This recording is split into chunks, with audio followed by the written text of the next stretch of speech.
All right, hi guys. So today we are going to do some sandwich bread. So we've been doing yeast breads like French bread and pizza dough, stuff like that. But this is just your run-of-the-mill, and it's an enriched dough, which means that it does not just have the 4 basic ingredients, which are flour, salt, water, and yeast. There might be a quiz on this later, just saying. Instead of just those 4 ingredients, it's got like milk, butter, eggs, something like that in it. So this one has milk, and it has, what else does it have? Let's see. Milk and some fat. It's got some shortening in it. So as I get started, the first step is to scald your milk. So I'm going to show you how to do that. So we've got 5 cups of milk right here. This is a big recipe making 4 loaves. Oops, I have a lot of milk I gotta use up, so it's starting to churn. It's a great way to use up milk that's just, not bad, but not quite as fresh as you'd like it.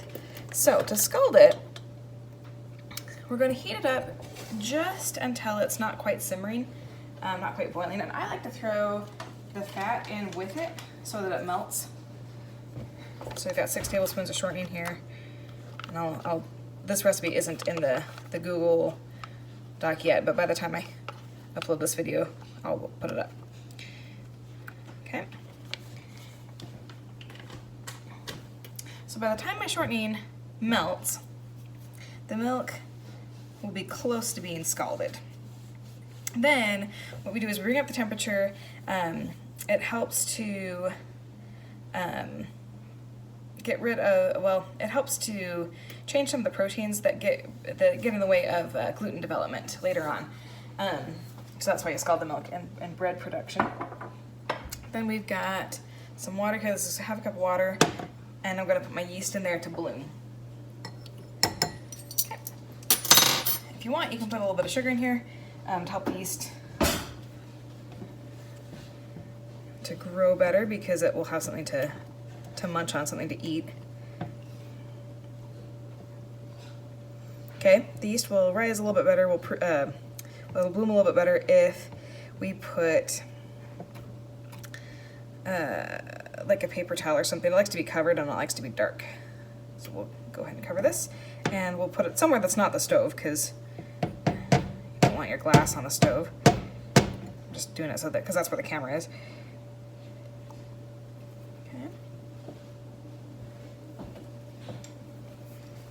My dish towel, cover that, and put it off to the side. Get a better angle here. So there's my milk and shortening, and we will be right back when it is hot. All right, we're about halfway to scalded. See, the shortening is still lumpy, so we aren't there yet, but I'm gonna go ahead and add 6 tablespoons of sugar and 2 tablespoons of salt, and that can dissolve while this is heating up too. All right, we'll be back when we are scalded. Okay, we are scalded, so it's a little bit foamy on top, and then the shortening is just not quite all melted. There's still a couple lumps, and that is just how I like it. So let me see if I can get a good angle here, and I can see that. Now, there's our lunch in the background. Once it's to this point, I take it off the heat, and then you can either set it aside to cool or you can stick it in the fridge, but it has to be no hotter than about 100 degrees when you add the rest of the stuff. Otherwise, you kill your yeast. So, again, we'll be back when this is nice and cool. Oh, let me show you the yeast before I go though. So the yeast is nice and foamy. That's what we want. And we're back. So I've let this cool for about an hour in the fridge. Here is, put this down. Sorry, it's kind of dark because I just wanted you to be able to see what I'm doing instead of glare. So this is what it looks like. I don't want the shortening to re-solidify, because then it's not gonna mix in as well. And the milk is about 100 degrees. You can temp that. I've temped it with a little thermometer. Like a little meat thermometer. If you don't have one of these, it just feels like warm bath water. Really a nice, comfortable temperature. Remember, if it's too hot, you'll kill your yeast and it won't rise at all. Okay, So we're gonna start mixing it. I'm gonna use my KitchenAid. You can actually do this by hand. It takes a lot more work if you're doing it by hand, because you gotta knead and knead and knead until you get the gluten worked up. So I'm gonna use the KitchenAid. I'm gonna use the dough hook. If you don't have one of these, I mean, they've been making bread like this for hundreds of years, so don't fret. But but it is a little bit less work. Especially, this is a big recipe. My dad actually used to make bread for us when we were kids. Every Saturday morning as a way to exercise his shoulders. So you will definitely have some beefy shoulders if you do this enough. He would make 6 loaves at a time, and it helped cure his bursitis. So, and it was lovely for the rest of us too. So I think what I'm going to do, since this is a 4-loaf recipe, and we probably won't go through that much bread in a week, although we have been eating a lot of sandwiches lately, is I'm going to do some like Utah fry bread. We call it scones here. Everywhere else on the planet, that's not what a scone is, but it is here. Okay, so we've got the milk and the shortening and salt and sugar and our yeast in there. And now we're going to start adding the flour. So to add the flour, it calls for 10 to 12 cups of bread flour. Remember, bread flour has more protein in it, which is going to create the gluten faster. And the gluten is made up of those 2 proteins, gliadin and glutenin. So in case you didn't watch the other videos that I mentioned that, so, because again, there's a quiz, or there will be if I get one written. We'll see. Okay, anyway, you don't really have to worry about like spooning the flour into the cup, because every loaf of bread is going to take a little bit different amount of flour, because every batch of flour has a little bit different amount of protein in it, because growing conditions change from year to year and from brand to brand, from wheat field to wheat field. So I'm not going to be too picky. I'm going to very much do this by feel, which is why it's helpful to have a video, I think. Okay, so I've got about half the flour in here. I got a call in, so I lost track, but I think I put in about 4 cups. But it doesn't really matter as far as keeping exact track, because again, I'm going to do this by feel. I don't want to overload my mixer, and this is looking pretty full. So what I'm going to do is I'm going to knead in about half, as much as I think that this can handle of the flour, and then the rest I'll just knead in by hand. Okay. And the longer this kneads, the more gluten is going to be worked up. So if you watched the pizza video, I had the little baby toys where I demonstrated basically the proteins will form, like, they'll kind of link together in these long sort of stretchy chains, and they'll build on each other. And the more, in order to have that happen, you need water, some form of moisture, and you need kneading, agitation is what makes those proteins form together. So I'm going to let the motor do most of the work with as much of the flour as I can.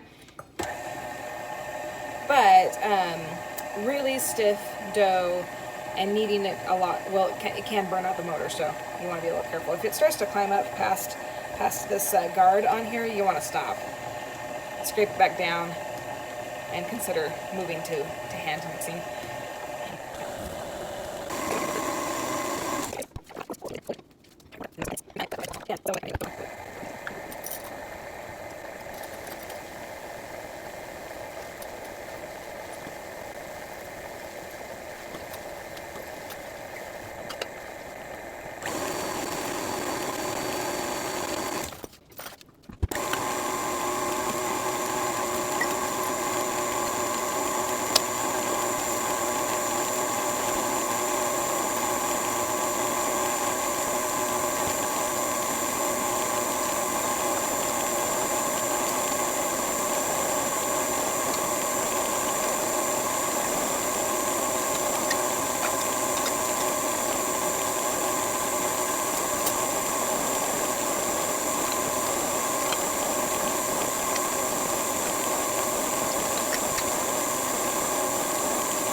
can see it's climbing up here. I do not want that to happen because it'll actually climb all the way up into the motor and, whoops, and really gum up the motor and kind of ruin your KitchenAid. And you can see, like, if I stretch it, it wants to stretch back. That's what you want. You want that stretchiness. It's going to create lots of tiny little air bubbles instead of big, massive air bubbles like in a ciabatta. Whoa! See? Climbs right up into the gears. Okay, we gotta stop. We need to start mixing by hand now. It's a great arm workout. Bakers are not wimps. Whoop! Okay.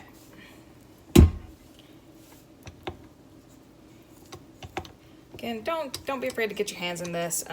Bakers use their hands. It's just a fact of life. I know we're all really into gloves right now, but bakers don't generally use them because they're usually up, you know, to their wrists, past where a glove would cover anyway. So how I like to get this going is I like to put a lot of the flour, the remaining flour, down on the countertop and pour the dough into it.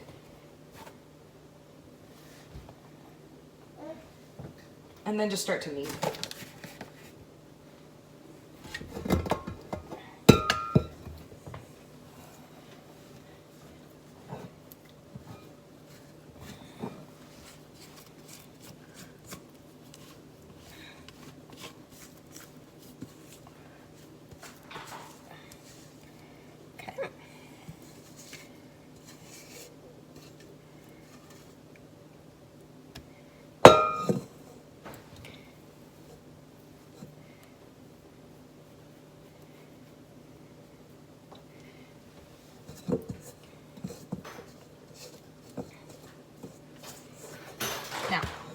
If you are in the habit of wearing jewelry, like rings, or bracelets, or watches, I really highly suggest you take them off, because otherwise they will be completely goopy forever, if you don't. Okay, so we start to fold. There's lots of different techniques for kneading. I like to fold to the middles. Remember, you want to keep your bread dough really soft. That's kind of the main thing that I see. You know, people ask me, "Oh, why didn't my bread rise?" Usually, it's that you've added a little too much flour, or a lot too much flour. Especially in the KitchenAid, if you do it with the KitchenAid, the motor does all the work for you, and so you have this kind of false sense of like, "Oh yeah, I could add more flour. It's not quite stiff enough." When really it's just that the motor is strong.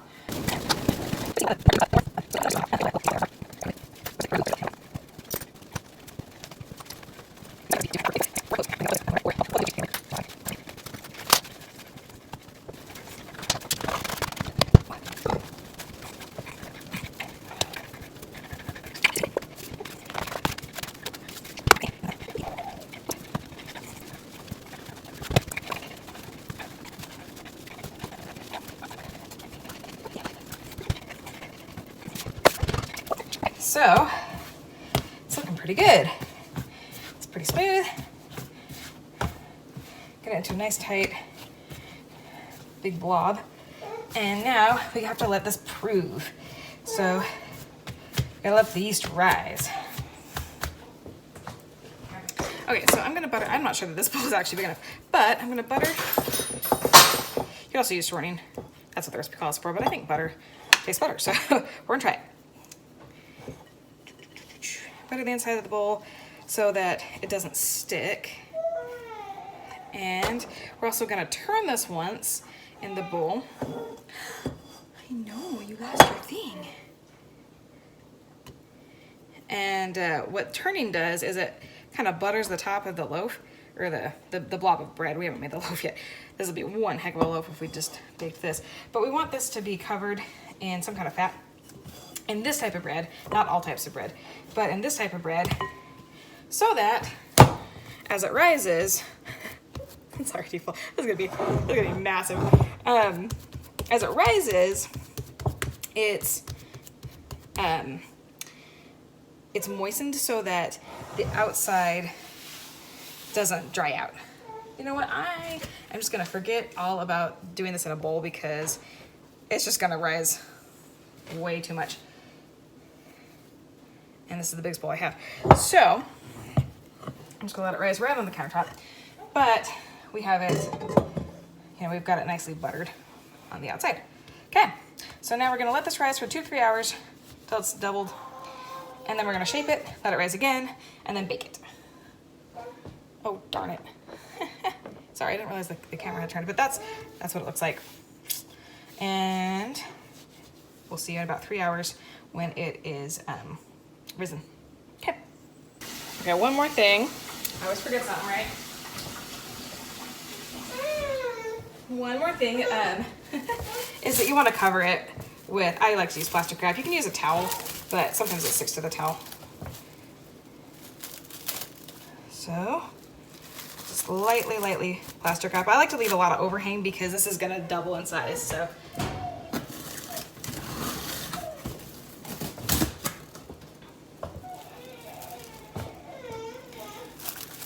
We got somebody whining in the background here. He's mad because he dropped all his toys. Okay. So this is nice and tucked in. This will rise. That butter will hopefully keep the saran wrap from sticking. And we'll see you in 3 hours. All right, welcome back to the mega loaf. Okay, this thing exploded. So, the cooking buddy is back with us. You can hear him in the background there. All right, we're gonna peel back saran wrap. I've never made this entire recipe in one go before, but usually I cut it in half. All right, again, rings off. And we're gonna do what we call punching down. Okay, we just whomp it. You can see the bubbles. And what this does is it releases, so as yeast grows, it releases carbon dioxide, and as the yeast, it's the byproduct, right? It's the waste product. So basically, it's yeast poop. And if yeast doesn't get any fresh air in there, any oxygen to eat, then and sugar and stuff, then it is basically in its own waste product and starts to die. So if we punch it down and then let it rise again, we've kind of renewed it so that it can have more stuff to metabolize, more oxygen to metabolize, and then release the carbon dioxide. I'm not maybe using the right terminology, but all right, so we're just gonna let this sit for a couple minutes, and then we're gonna shape it. So we shall return in a couple minutes. Okay, so I'm gonna go ahead and separate this into four loaves. You can do this with a kitchen scale or just by feel. My dad had this very careful method of weighing it out in his hands.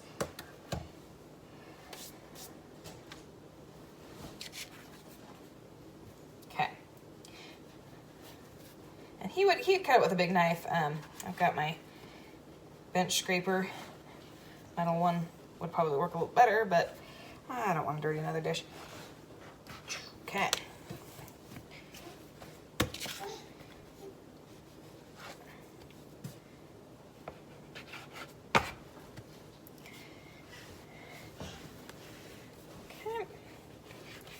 Now, if I'm not going to bake all of these at the same time, then it doesn't really matter if they're exactly the same weight. But if I'm going to try and get them all done at the same time in the oven, then they need to be the same size so that they'll bake evenly. I'm actually going to turn one into scones. Okay, so this one weighs 1 pound, 8 ounces, so about a pound and a half. This one weighs, oops, that one's a little bigger. That one is 1 pound, 13 ounces. That's 1 pound, 12 ounces. And that is 1 pound, 11 ounces. So these two are a little bit bigger. So I'm actually gonna, they're about the same size, so I'm just gonna knead them and shape them into loaves. And the other two, one of them I'll turn into scones, one of them I'll do like a braid or something. Okay, put this one over to the side, that will be our scones. Okay. So you can see, I'm not putting a lot of flour on the countertop, and it's not sticking because it's got enough gluten in it that it doesn't need to have a lot of flour. So I'm gonna get all the air bubbles out. Okay. I'm kind of folding it in on itself again to get a nice round top, nice even smooth top.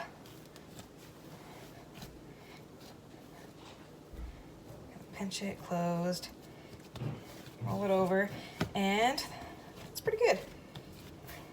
Now if we were making a circle, we could do this method, right? That you've seen me do before. Still do that, and then shape it into a long skinny bread loaf. Now in order to do like sandwich bread like this, you gotta have a loaf pan. I've got my dad's, and they're kind of one of my very prized possessions actually. And they're kind of not the greatest quality or anything. They're just my dad's. So here's one of them. I've got it greased up real good with shortening. You can sub in butter if you don't want to use shortening. If you're gonna do greasing though, butter's not actually as good to grease with because it's got a high water content. Shortening is all fat, but butter has some water in it, and that will actually steam instead of crisp if you use it to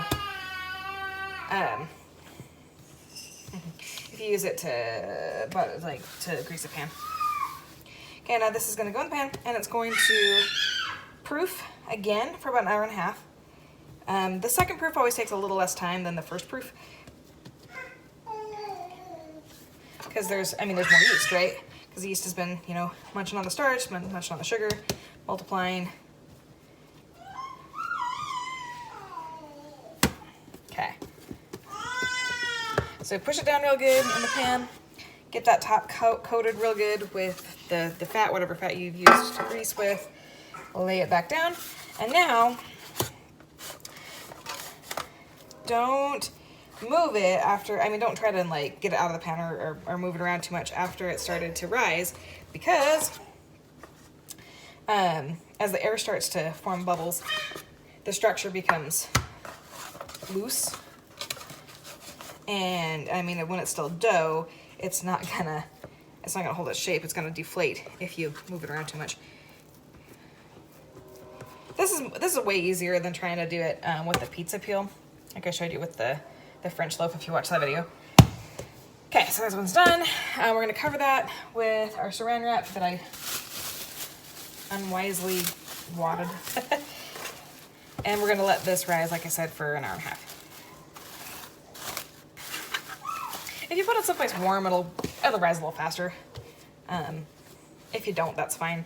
You'll get a little bit more yeast flavor if you let it rise slowly than fast.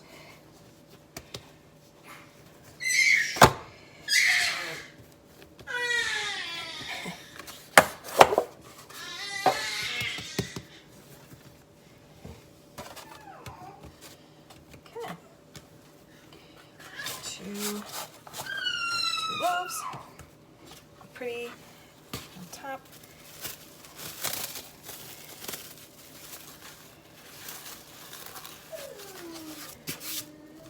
Okay, so here's a Utah thing.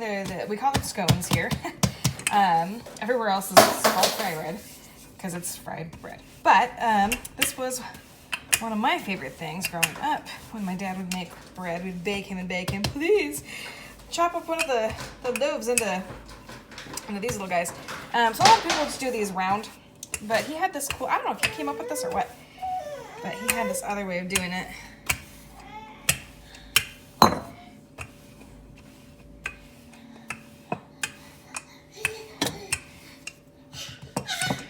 So you roll them out like this. With that. This one half. This one.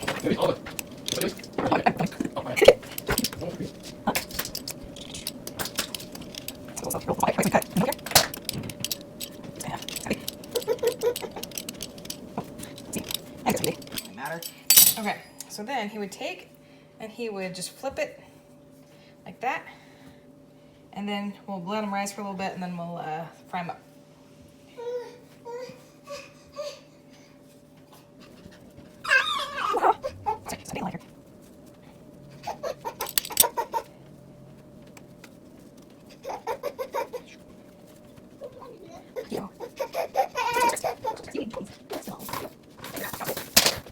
Good boy.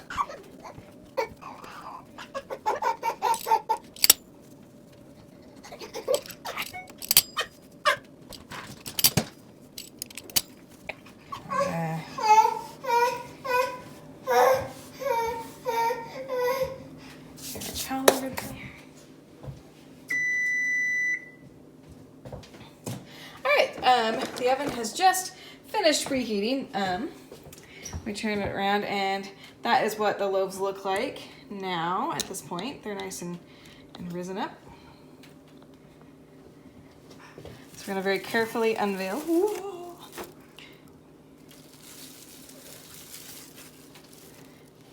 Say hi guys, it's Cooking Buddy. Whoop, don't touch that.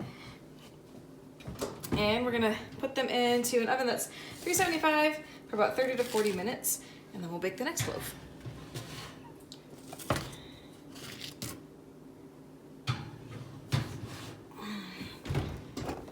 Okay, and the next loaf, bring it over, is right here. So that's how that turned out when it's all proofed. But I don't want to leave it on the oven because it'll overproof because of the warmth.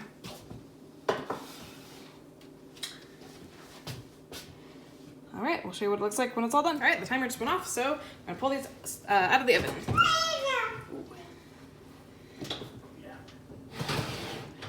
And here they are. I am quite pleased with how those look.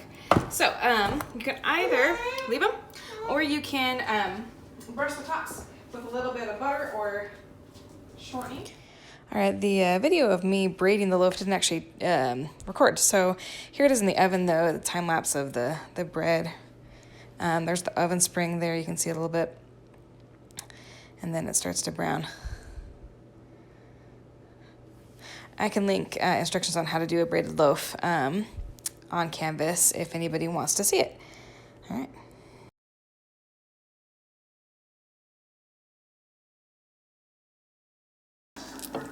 Here's the final. Here's what they look like risen. I'll go ahead and throw one in here.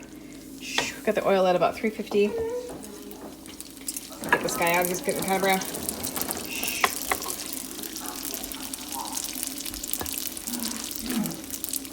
It's great with honey butter. Just a little bit of sugar on top, just, you know, jam, whatever you want.